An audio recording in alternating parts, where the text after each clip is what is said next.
For a week, this was a fight over a label. Today, it's a Council on Foreign Relations memo grading the whole policy setup, which means the grown-ups in the room finally showed up to read NSPM 11.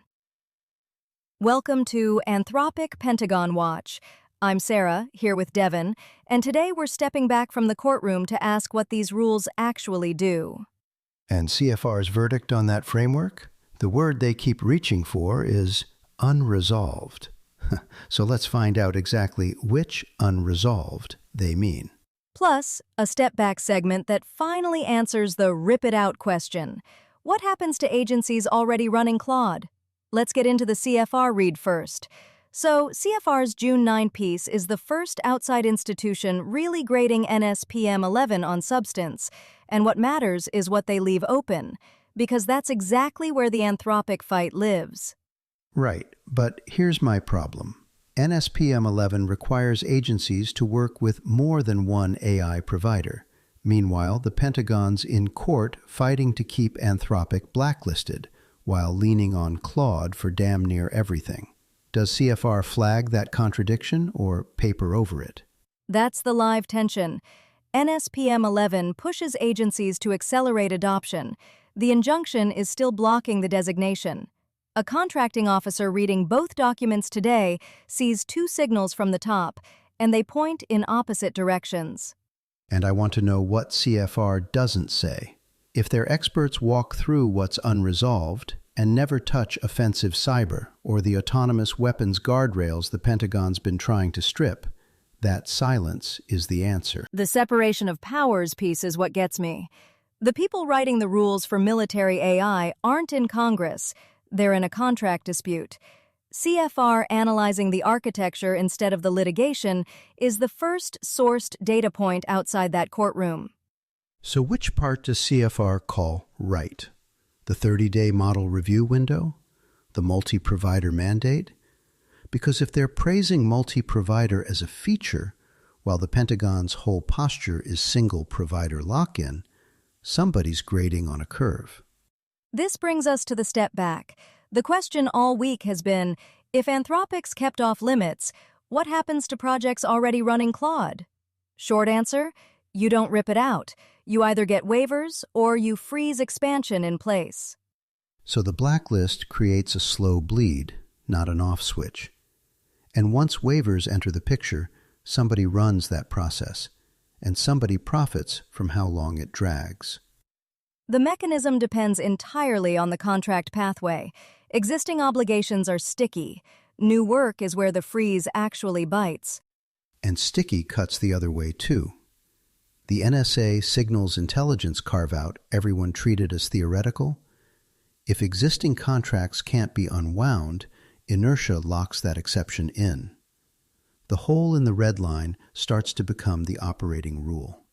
So even the consensus institution calls the framework unresolved, and underneath it, enforcement looks like administrative paralysis. The conversation finally caught up to the mess. Read the CFR piece. It's the closest thing to a referee we've got. Here's Vin Nguyen, Michael C. Horowitz at Council on Foreign Relations. Notably, the memorandum requires agencies to terminate contracts with AI companies that repeatedly limit government use of their technology, largely considered a response to the Pentagon's legal battle with AI firm Anthropic. Orders the Defense Department to update its policy on autonomous weapons, and vests accountability for AI use within the military chain of command rather than external regulators. Yesterday, CFR's Vin Nguyen and Michael Horowitz put a grade on NSPM 11, and for once, the assessment is about the architecture, not the courtroom. When they say unresolved, they're pointing at the gap we've been on all week. The memo tells agencies to terminate contracts with companies that limit government use, but the designation mechanism is still enjoined. So, a contracting officer reading both today sees two executive signals pointing in opposite directions. Notice who Nguyen is, NSA's first chief responsible AI officer.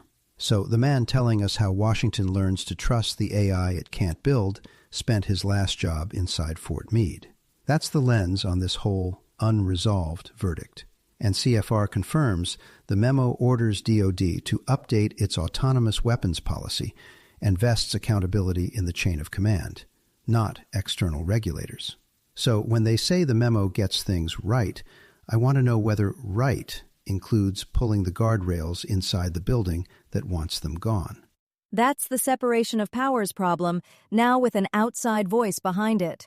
The rules for military AI are being written through a contract dispute and a presidential memo, while Congress mostly watches from the sidelines.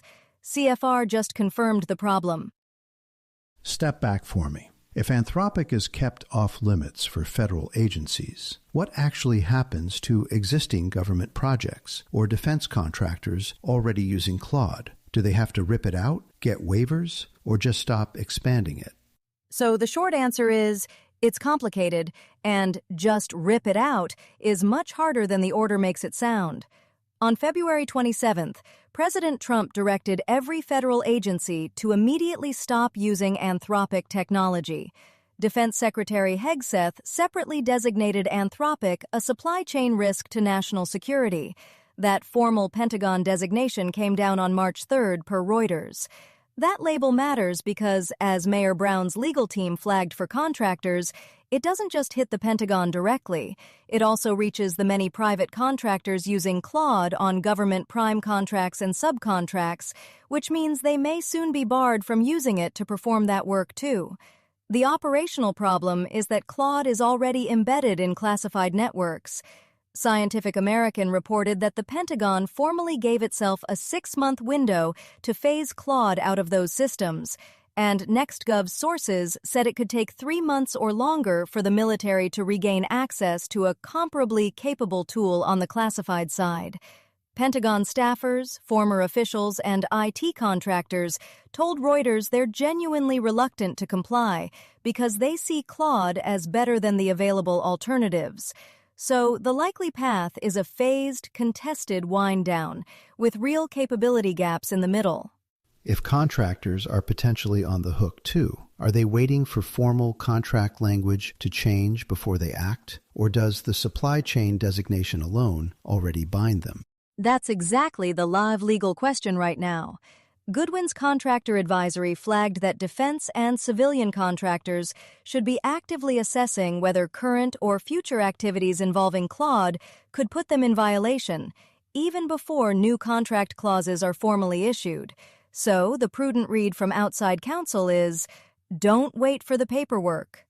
The thing to watch is whether the Pentagon issues formal acquisition guidance that explicitly incorporates the supply chain designation into contract requirements, because that's what would give the ban real teeth across the contractor ecosystem.